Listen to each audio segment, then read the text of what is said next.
کبھی بزدل آدمی لیڈر نہیں بن سکتا. ایک لیڈر کی جب ہم بات کرتے ہیں، بہترین لیڈر جس میں لیڈرشپ کوالٹیز ہوں، کیا کوالٹیز ہونی چاہیے اس میں؟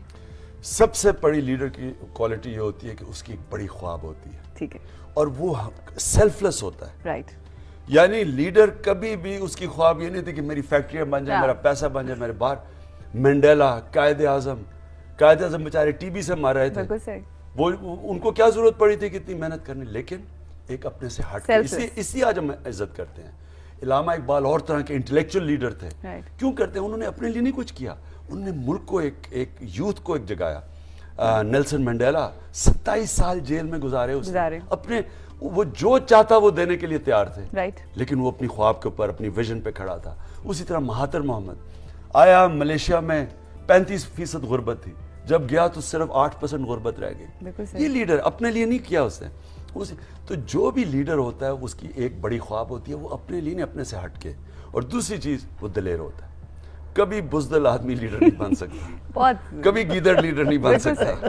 وہ نپولین کی سینگ ہے کہ 1000 گیدڑوں کی فوج جس کا سردار شیر ہو وہ ہرا دے گی 1000 شیروں کی فوج جس کا سردار یہاں کی طرح کے گیدڑ ہو. لیکن میں آپ کو دیکھیں، یہ جو ابیلٹی ہوتی ہے نا، یہ لیڈر، جو بھی لیڈر ہم میں سے کوئی بھی بن سکتا ہے. اللہ نے ہمیں اپنی عظیم مخلوق بنایا، اشرف المخلوقات، لیکن اس کے لیے اس نے پھر کوئی پری ریکوزٹس دے دی ہیں. اور جو ایک قرآن کی آیت ہے کہ جو لوگ ایمان لے آئیں اللہ ان کے خوف دور کر دیتا ہے. بے شک. جو لیڈر ہوتا ہے وہ اپنے خوف کے اوپر قابو پاتا ہے. رائٹ.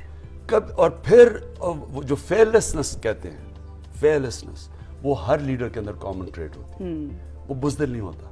اور بزدلی جو ہوتی ہے نا، وہ آپ میں اگر ایمان نہ ہو تو آپ بزدل ہوتے ہیں. تو اینی وے جو تو آپ ویژن ہوتی ہے، آپ ایک لیڈر بزدل نہیں ہوتا. اور لیڈر میں کیپیبلٹی ہوتی ہے کہ برے وقت میں اپنی غلطیوں کو اینالائز کرتا ہے، بہتر اینالائز کرتا ہے. اور آپ کو جب تعلیم ملتی ہے، تعلیم کی سب سے بڑی کوالٹی یہ ہونی چاہیے کہ آپ دوسروں سے اپنی غلطیاں بہتر اینالائز کر لیں.